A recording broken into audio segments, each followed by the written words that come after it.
This is 21st Century Sales. George Holmes back at you. This is the step that I'm about to go into right now.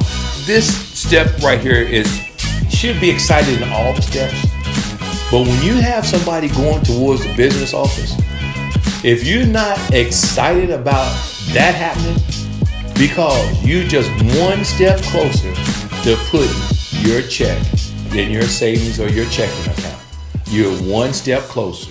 The business office. The business office is where you set up a customer that may need extended service contract. They may need the gap protection. You make money selling the car up front, and you make money with the product that the business office sells.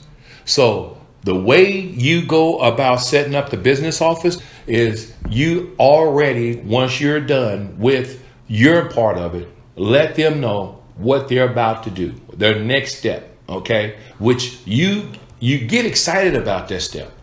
I'm about to take you into the business office, folks. That's where you can ask about the extended service contract. That's where you can ask about the gap protection. Anything that you need to know about the back end products, that's where you need to ask. And make sure you set them up like a professional should. Mr. and Miss Jones, okay?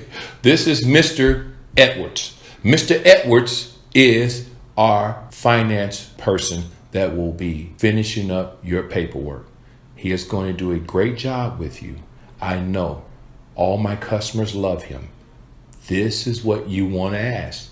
You want to ask him about the extended service contract that we talked about and the gap protection or any other products that you might want. You want to talk to Mr. Edwards about that. Then you tell Mr. Edwards, I have told them a lot of great things about you, and I told them about the products that you offer. That's how you do that.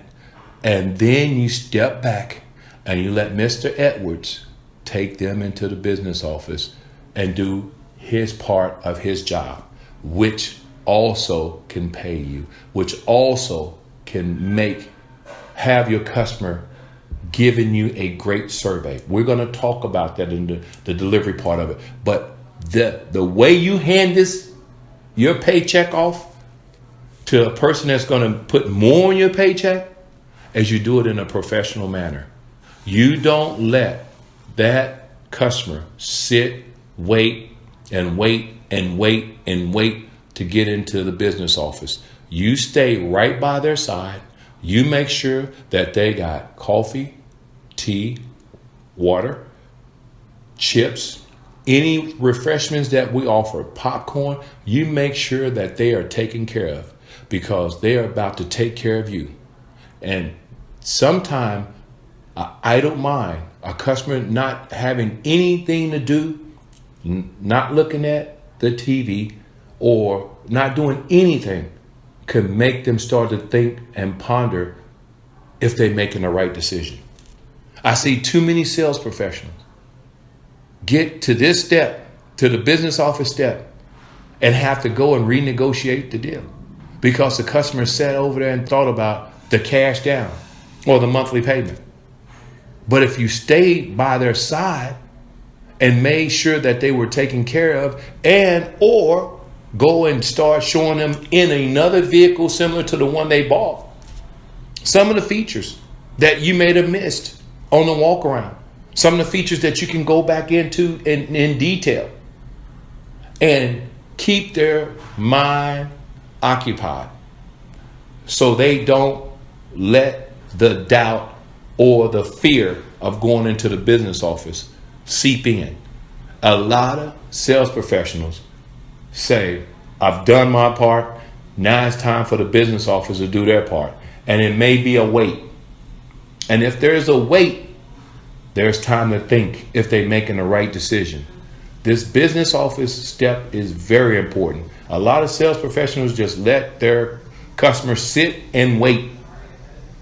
And then when it's time for them to go back in, they get into the business office and they want to change their mind because they had too much time to think and wonder and ponder if they're making the right decision.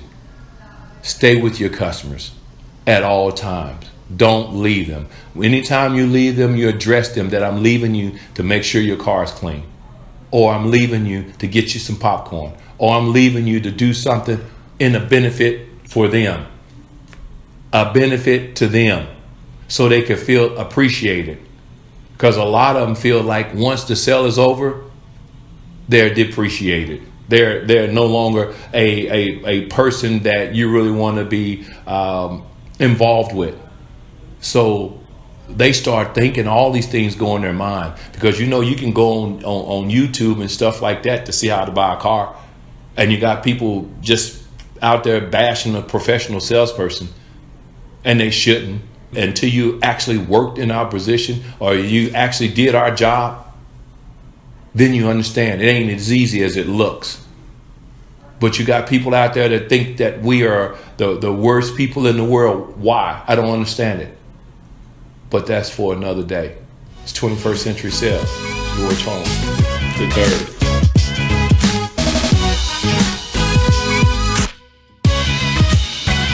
If you like the content of this video, like, subscribe, and leave a comment below to let us know what you want to hear next.